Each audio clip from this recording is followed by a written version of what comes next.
Salam dan selamat petang untuk kita semua. Saya Esli Pasdi Aloy, bebangsa Kenya. Saya sangat bersyukur kepada Tuhan dan juga berterima kasih kepada Sabda Harian karena memberi kesempatan ke saya untuk berkongsi pada petang hari ini. Nah, tajuk yang saya kongsikan kepada kita adalah biar semua mendengar. Jadi menjadi pertanyaan kepada kita, apa yang perlu semua mendengar? Apa yang sangat istimewa yang harus didengar oleh semua orang? Kan? Nah, di sini saya memetik satu ayat di dalam Roma 10 ayat 17. Berkata demikian, jadi iman timbul dari pendengaran dan pendengaran oleh firman Kristus.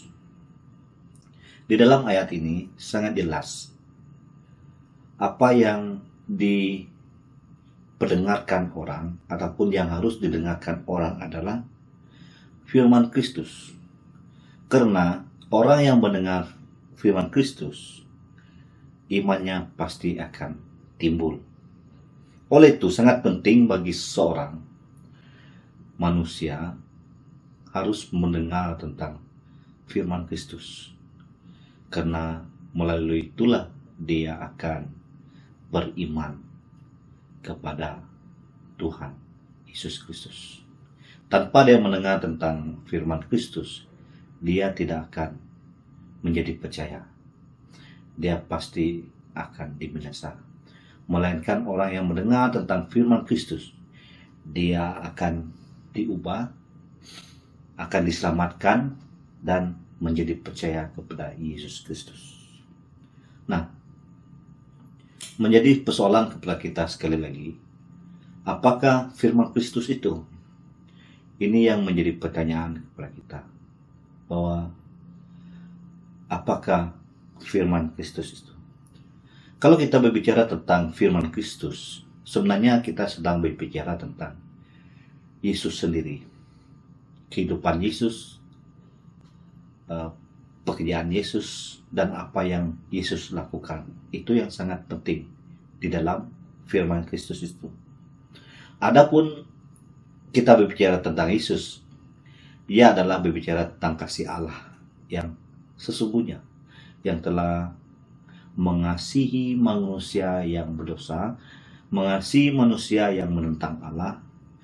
Bahkan melalui Yesus Kristus inilah manusia diselamatkan. Nah, saya memetik Yohanes 3 ayat 16 yang berkata demikian. Karena begitu besar kasih Allah akan dunia ini, sehingga ia telah mengaruniakan anaknya yang tunggal, supaya setiap orang yang percaya kepadanya tidak binasa, melainkan beroleh hidup yang kekal. Daripada ayat ini kita dapat melihat karena kasih Allah, karena besar kasih Allah itu akan dunia, merujuk kepada kita manusia yang sepatutnya akan binasa. Tetapi oleh karena anak tunggal ini, orang yang percaya kepadanya tidak akan binasa, melainkan beroleh hidup yang kekal. Jadi jelas dalam perkataan ini kita akan melihat apa maksud daripada firman Kristus itu. Yang pertama adalah tentang kelahiran Yesus sendiri. Kelahiran Yesus itu melalui kuasa Roh Kudus yang dikandung oleh Maria. Sebagai orang yang percaya kepada Tuhan, yang beriman kepada Yesus Kristus, kita harus yakin sepenuhnya bahwa Yesus itu dijadikan melalui kuasa Roh Kudus, bukannya hubungan suami istri, itu Yusuf dan Maria. Banyak orang menyangkal, bahkan daripada abad yang pertama ini, orang menyangkal kelahiran Tuhan Yesus ini, kejadian Tuhan Yesus ini, tetapi firman Tuhan tetap berbicara, meyakinkan kepada kita bahkan dengan penampakan yang terjadi. Ya.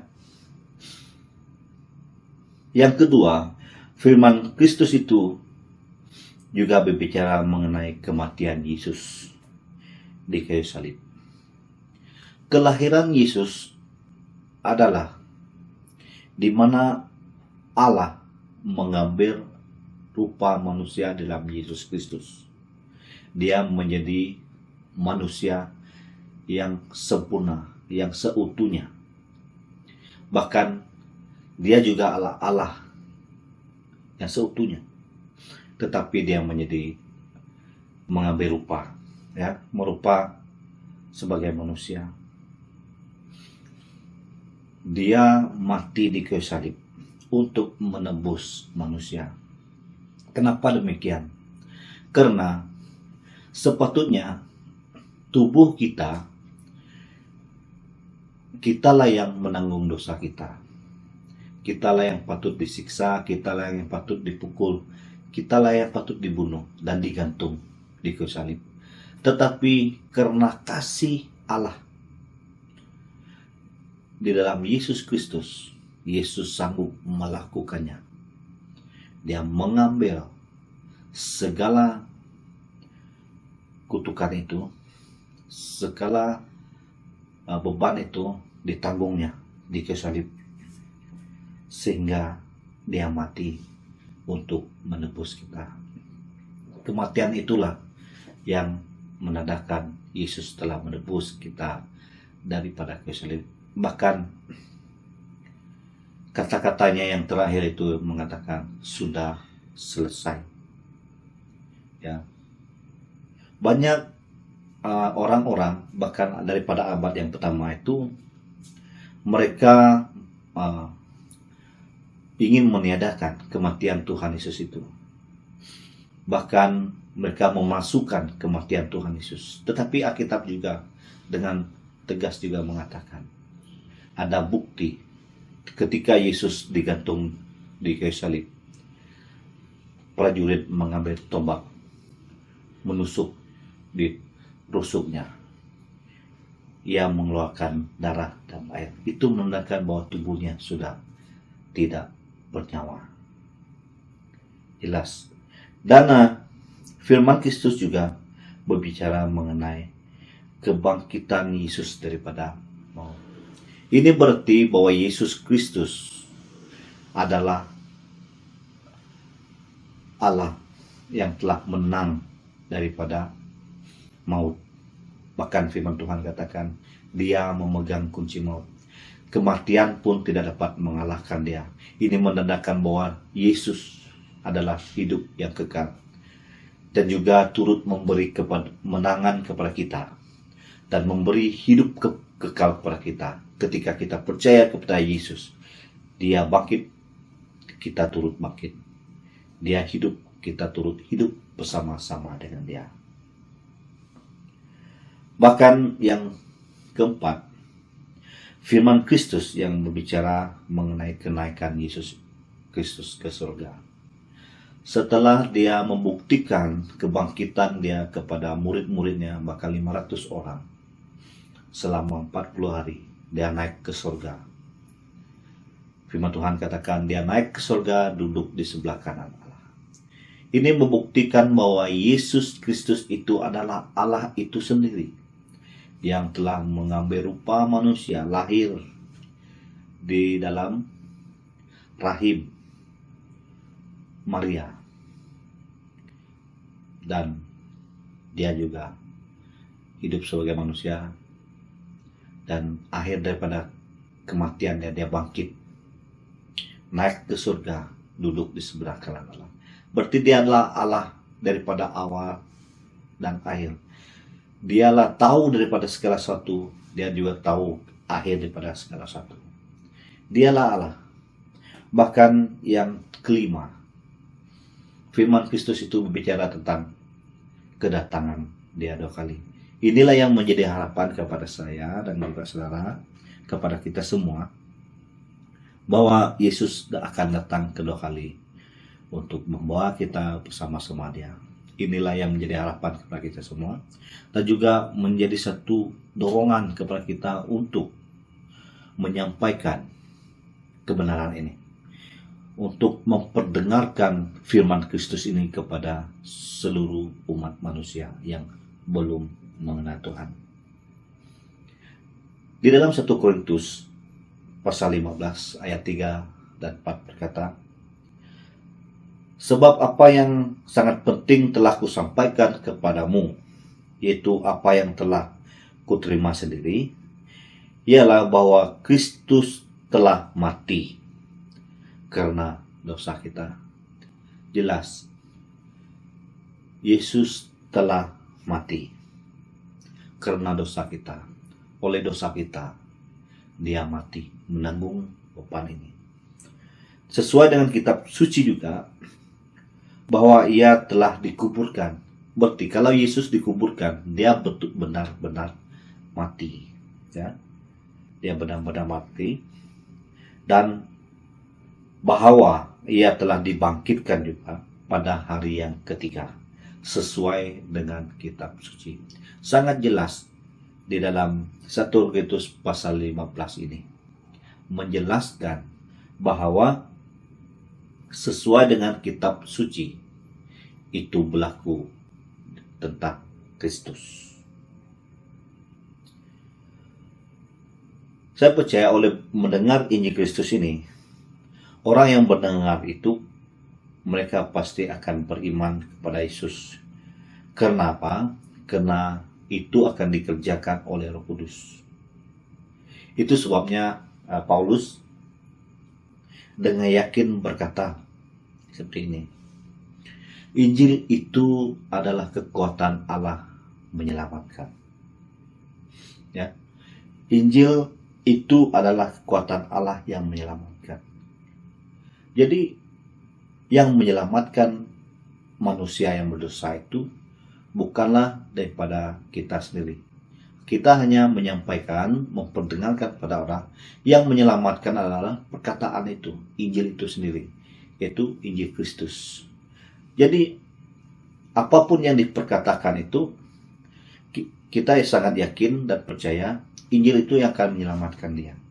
Karena itu dikerjakan oleh Roh Kudus dalam orang itu. Nah, saya juga memetik dalam Roma pasal 10 ayat 13 sampai 15 berkata demikian. Sebab barang siapa yang berseru kepada nama Tuhan akan diselamatkan. Kan dijelas dalam sini, orang berseru kepada nama Tuhan akan diselamatkan. Nah, ayat 14 katakan, tetapi bagaimana mereka dapat berseru kepadanya jika mereka tidak percaya kepada dia? Kan? Bagaimana orang itu dapat berseru kepada Yesus sedangkan mereka tidak percaya kepada dia? Dan diteruskan juga, bagaimana mereka dapat percaya kepada dia jika mereka tidak mendengar tentang dia? Nah, bagaimana mereka mendengar tentang dia jika tidak ada yang memberitakannya? Dan jadi hal ini kita sangat jelas dalam Roma 13 ayat 14 ini berkata, bagaimana orang dapat percaya kepada dia jika tidak mendengar tentang dia? Artinya sangat penting. Kalau orang mendengar tentang dia, orang itu akan pasti percaya. Inilah keyakinan di dalam Injil. Inilah keyakinan yang kita pegang sebagai orang yang percaya.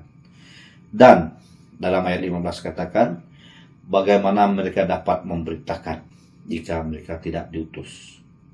Seperti ada tertulis, betapa indahnya kedatangan mereka yang membawa kabar baik.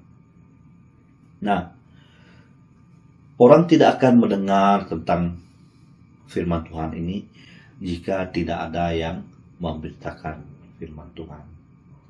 Perlulah orang yang telah mengetahui tentang firman Kristus ini harus memberitakan firman Kristus kepada orang. Nah, juga dikatakan bagaimana mereka dapat memberitakan jika tidak utus. Jadi menjadi tugas orang yang percaya, menjadi tugas orang yang sudah mengenal firman Kristus, yang mengenal Kristus untuk mengutus orang-orang untuk memberitakan firman Kristus kepada orang-orang yang belum percaya. Yang paling menarik di sini adalah di ayat yang terakhir ini. Betapa indahnya kedatangan mereka yang membawa kabar baik. Ini berarti orang yang membawa kabar baik, orang yang memberitakan firman Kristus itu berharga di mata Tuhan. Sangat berharga di mata Tuhan. Karena dikatakan di sana betapa indahnya mereka membawa kabar baik. Karena kabar yang mereka tawarkan itu adalah bukannya kabar mereka yang ada di dunia ini, tetapi kabar merdeka orang itu dengan Allah. Inilah kehidupan yang sesungguhnya, bahwa manusia itu merdeka, bebas daripada kutukan mereka dan hidup bersama-sama dengan Allah. Bahkan firman Tuhan katakan, satu orang yang percaya seluruh surga bersukacita. Inilah yang kehendak Tuhan terhadap kita. Itu sebabnya betapa indahnya kedatangan mereka yang membawa kabar baik. Jadi melalui firman ini sangat mendorong saya sendiri untuk memberitakan Injil kepada orang-orang yang belum percaya. Juga ia merupakan amanat agung yang menjadi panggilan kepada saya sendiri. Memberitakan firman Tuhan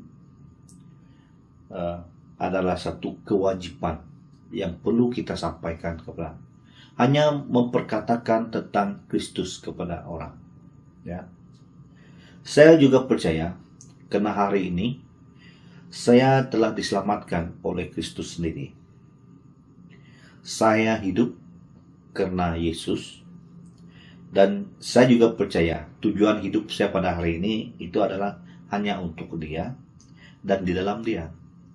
Itulah saya sangat yakin bahwa sebagai orang yang percaya dalam Kristus, hidup dalam Kristus itu mengerjakan apa yang Yesus kehendaki, yaitu menyampaikan firman Tuhan, memberitakan tentang Tuhan, dan memperdengarkan tentang firman Kristus kepada orang-orang yang belum mengenal Tuhan.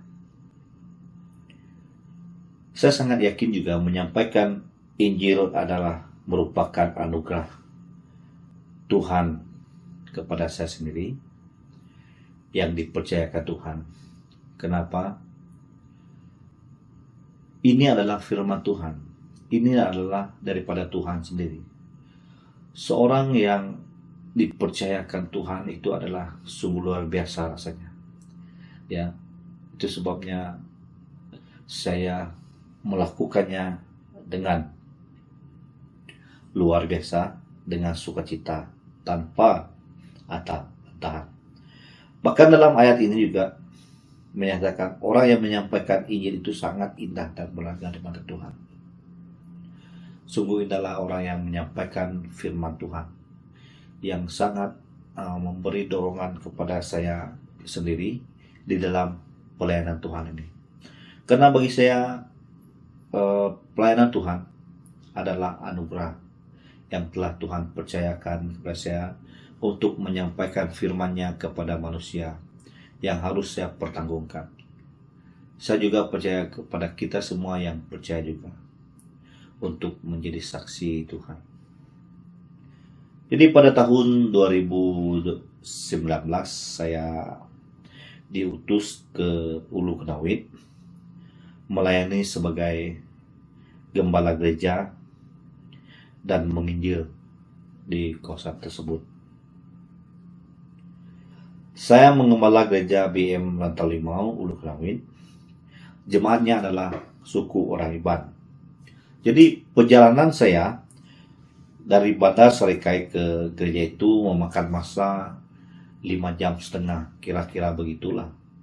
Kalau laju 5 jam. Nah, kalau hari yang hujan Mungkin saya mengambil 6-7 jam lah begitu, sebab jalan tanah. Jalannya daripada Serikai saya menggunakan jalan tar 2 jam sampai ke ujung tar, dan daripada ujung tar itu menggunakan jalan tanah memakan masa 3 jam lebih ke kampung ini. Jadi perjalanannya sangat mencabar karena jalan tanah dan juga heavy road, dan jalan itu juga tidak terjaga lah. Jadi sangat mencabar dalam pelayanan. Rata-rata kosan tempat pelayanan itu adalah, dan juga kampung-kampung yang ada di sana adalah suku orang Iban lah.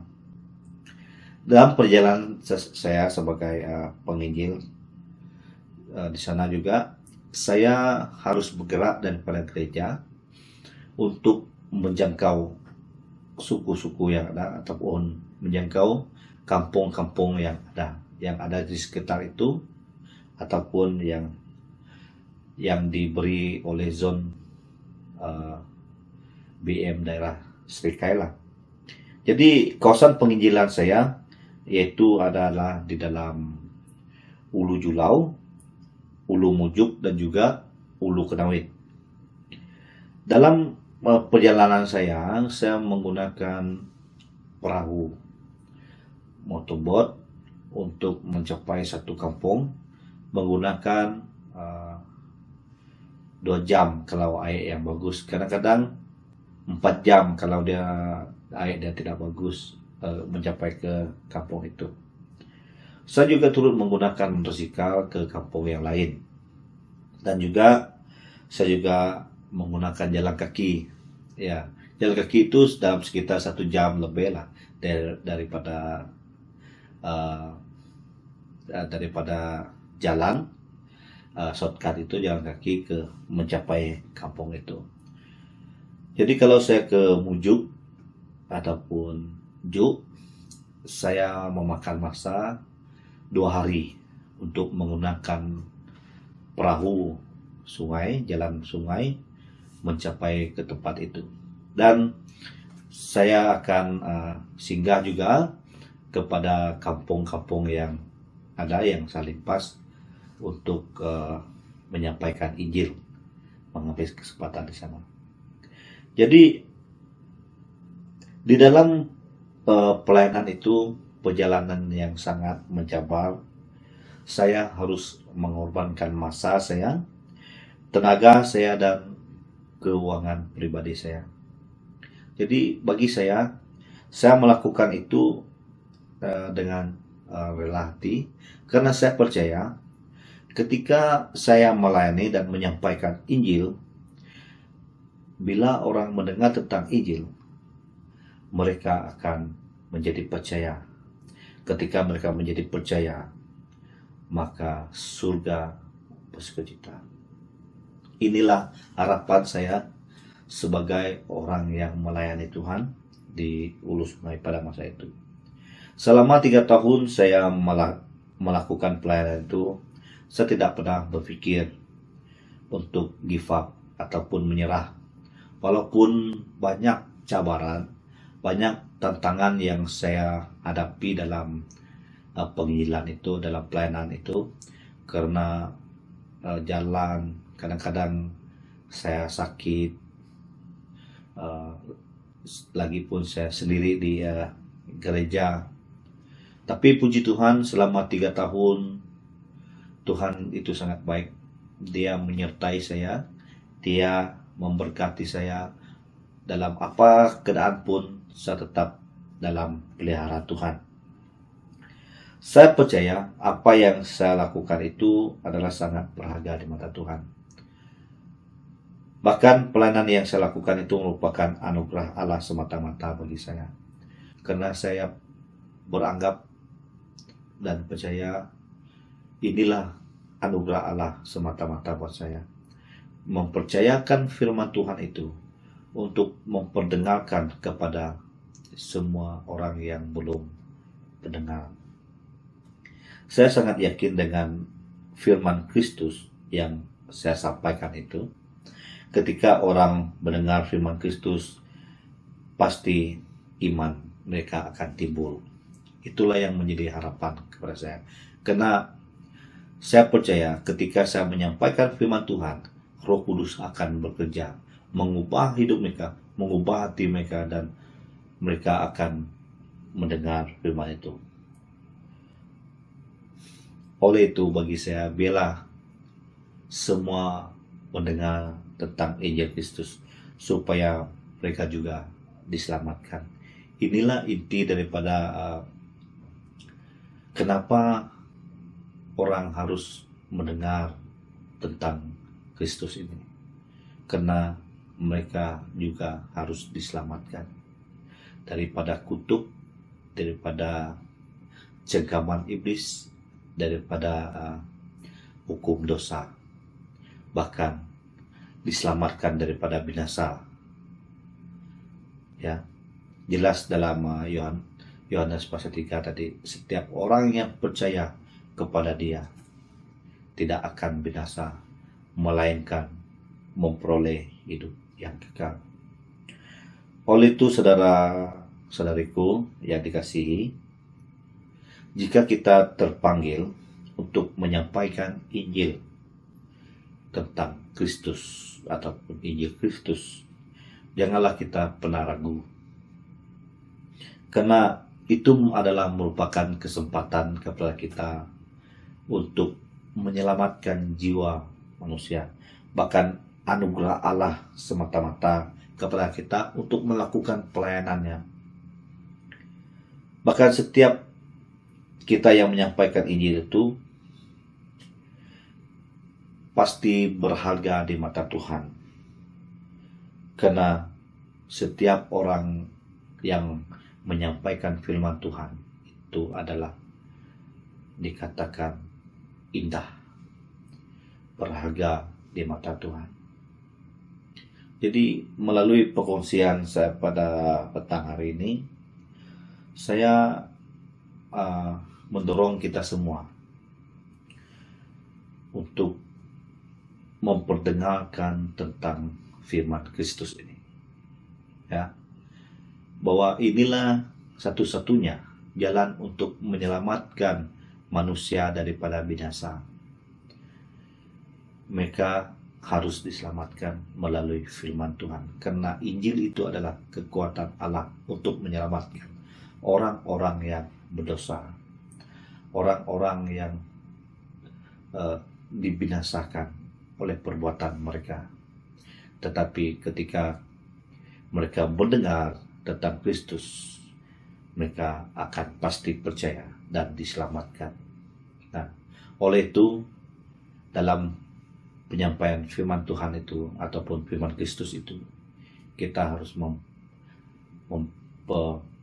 memperkatakan tentang kelahiran Tuhan Yesus, tujuan kematian Tuhan Yesus, kebangkitan Tuhan Yesus, kenaikan Tuhan Yesus, bahkan kedatangan Tuhan Yesus yang kedua kalinya.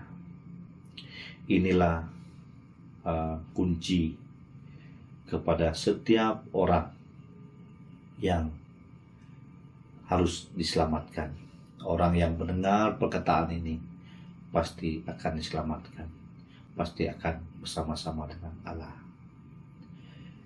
Demikian pengungsian saya pada petang hari ini kepada kita semua. Saya percaya kita semua telah diberkati dan juga yakin dengan firman Tuhan, yakin dengan panggilan kita untuk memperkatakan firman Tuhan, memperdengarkan firman Kristus ini kepada orang. Biarlah semua orang mendengar, biarlah mereka mendengar. Ya, kalau kita terpanggil untuk memperkatakan tentang Kristus, perkatakanlah itu, ya, karena Tuhan yang bekerja lewat kita. Demikian perkongsian saya. Kiranya Tuhan Allah memberkati kita semua dan menyertai kita semua dimanapun kita berada pada saat ini. Tuhan Yesus memberkati. Sampai jumpa.